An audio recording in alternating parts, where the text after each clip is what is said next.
आज पीडित कुटुंबाशी भेट घेतलेली आहे तुम्ही? इथल्या काही जिहादी मानसिकतेच्या हिरव्या सापांना गजनीचा रोग झालेला आहे। हे कदाचित विसरतायत की राज्यामध्ये हिंदुत्ववादी विचाराचं सरकार आहे। एक कडवट हिंदुत्ववादी म्हणून मुख्यमंत्री म्हणून आमचे आदरणीय फडणवीस साहेब खुर्चीवर बसलेले आहेत। काही हिंदू समाजाच्या लोकांना कुटुंबांना व्यवसायाच्या नावाने अन्य कारणांमुळे त्रास देण्याचे काही घटना या आपल्या या भागामध्ये घडल्या। त्या पीडित कुटुंबांना मी आता भेटायला आलेलो होतो, त्यांना विश्वास देण्यासाठी आलो होतो की हे हिंदुत्ववादी विचाराचं सरकार आहे। या हिरव्या सापांची वळवळ पाकिस्तानमध्ये चालणार, आमच्या हिंदू राष्ट्रामध्ये चालणार नाही आणि म्हणून हे सरकार त्यांच्या बरोबर आहे, त्यांना ताकद देण्यासाठी आहे। आज आम्ही हिंदू समाजानेच आम्हाला आशीर्वाद देऊन आम्हाला सरकारमध्ये बसवलेलं आहे आणि म्हणूनच त्यांना कुठलीही चिंता करण्याची गरज नाही।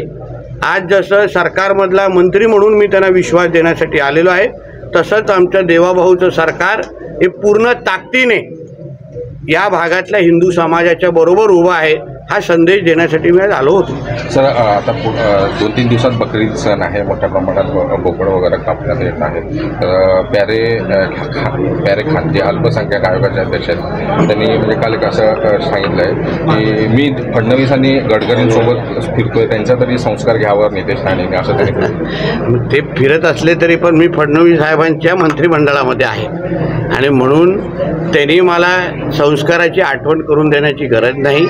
फक्त त्यांनी त्यांच्या मुस्लिम समाजामध्ये थोडं मार्गदर्शन आणि प्रबोधन केलं की जसं हिंदू समाज पुढाकार घेऊन जेव्हा कुठलाही प्राणीप्रेमी असो, कोणीही पर्यावरणवादी असो, ते जेव्हा आमच्या सणासुदीच्या वेळी काही मार्गदर्शन करतात, सूचना देतात की बाबा पर्यावरणपूरक होळी खेळा एक, किंवा पर्यावरणपूरक तुम्ही दिवाळी करा, फटाके मुक्त दिवाळी करा, अशा असंख्य सूचना आणि सल्ले फुकटचे असतात, पण सल्ले जेव्हा आमच्या हिंदू धर्माला समाजाला देतात हिंदू सणांच्या वेळी, तेव्हा हिंदू समाज एवढ्या पद्धतीची आरारावी आणि अशी जोर जबरदस्ती करणार नाही की हम बकरे काटेंगे, तेव्हा आम्ही पुढाकार येऊन समजुतीने घेऊन आम्ही भूमिका घेतो, चला पर्यावरणपूरक होळी खेळू। पर्यावरणाला अगर त्रास होत असेल तर आम्ही पर्यावरणपूरक, किती आमच्या हिंदू धर्मामध्ये संस्कृतीमध्ये त्या रंगपंचमीला महत्त्व असलं तरी, त्या फटाके वाजवण्याला महत्त्व असलं तरी, आता गणेश चतुर्थीच्या वेळी अशा पद्धतीची मूर्ती बनवा, पर्यावरणपूरक विसर्जन करा, अशा असंख्य सल्ले आम्हाला मिळतात। तेव्हा हिंदू समाज अशा पद्धतीचा थैथयाट करत नाही, तमाशा करत नाही।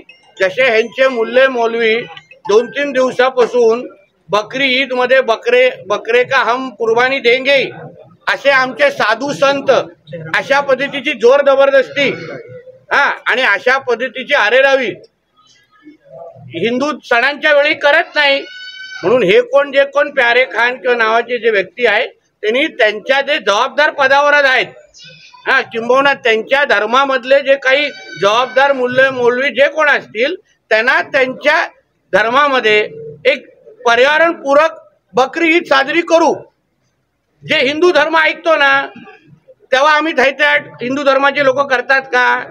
तर आज अशी भूमिका अगर मांडली जात असेल की बाबा पर्यावरणपूरक बकरी ईद करा, व्हर्च्युअल बकरी कापा, तर त्याच्यामध्ये मला नाही वाटत काही चुकीचं आहे। उलट हिंदू धर्मामध्ये आज बकरी ईदच्या निमित्ताने जो अस्वस्थपणा आलेला आहे की आमच्या राहत्या घराच्या परिसरामध्ये खुलेआम बकऱ्या कापल्या जाणार, त्याच्यामुळे दुर्गंधी पसरणार, म्हणून पशुला हानी होणार मोठ्या प्रमाणामध्ये, बकरे कापले प्राणी कापले जाणार आहेत। म्हणून अशा पद्धतीची भूमिका समजूतदारपणाची या जबाबदार लोकांनी घ्यावी, जेणेकरून आम्ही हिंदू धर्माच्या वेळी जसं सणाच्या वेळी जसं ऐकलं जातं होतं, उद्या आम्ही जबरदस्ती केली तर कितीही कोणी बोललं तरी आम्ही रंगपंचमी करणारच, आम्ही फटाके वाजवणारच, अशी जोर जबरदस्ती हिंदू धर्माने केली तर चालणार का? संख्येने हिंदू धर्म फार मोठा आहे आणि आज मोरोक्को सारखा मुसलमान देश जिथे इस्लाम आहे तिथे 99% मुसलमान राहतात, मोरोक्को, तिथे ह्या वर्षी ठरवलं गेलं आहे की आम्ही बकरी ईदच्या वेळी बकरी कापणार नाही. हे एका इस्लाम राष्ट्राने ठरवलेलं आहे. जिथे ते 99% आहेत, इथे तर मोजून 10-12% आहेत. मग इथे मोरोक्को सारखी भूमिका, समजूतदारपणा तिकडच्या मुस्लिम धर्मियांनी जसं घेतलेलं आहे ना, तसं भारतामधल्या मुस्लिम समाजाने घेतलं तर वाईट नाही. मोरोक्कोशी करून थोडं शिकावं, एवढीच भूमिका आमची आहे. शेतकऱ्यांचं नुकसान होईल, शेतीला जोडपूरक धंदा म्हणून अनेक शेतकरी बोकडाचा व्यवसाय करते, तो विषय वेगळा आहे. हा आम्ही बकरी ईदचा बोलतो, आमच्या शेतकऱ्यांचा हा रेग्युलर व्यवसाय आहे तो. पण हे धर्माच्या नावाने आम्ही हे करणारच. आम्हाला हिंदू धर्माच्या वेळी सल्ले दिले जात नाही का? तेव्हा फटाके विकत नाहीत का लोक? तो व्यवसाय नाही आहे का? रंगपंचमीच्या वेळी असंख्य हिंदू समाजाचे लोक स्टॉल लावून रंग विकतात, मग त्यांच्या पोटावर लाथ मारत नाहीत का आपण? मग तेव्हा आम्हाला असे प्रश्न विचारले जात नाहीत का?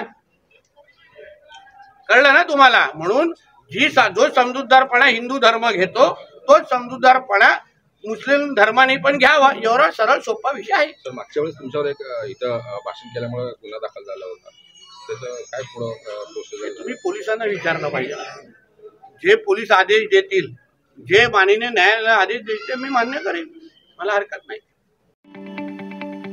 ताज्या बातम्या पाहण्यासाठी प्राईम महाराष्ट्र न्यूज चॅनलला सबस्क्राईब करा.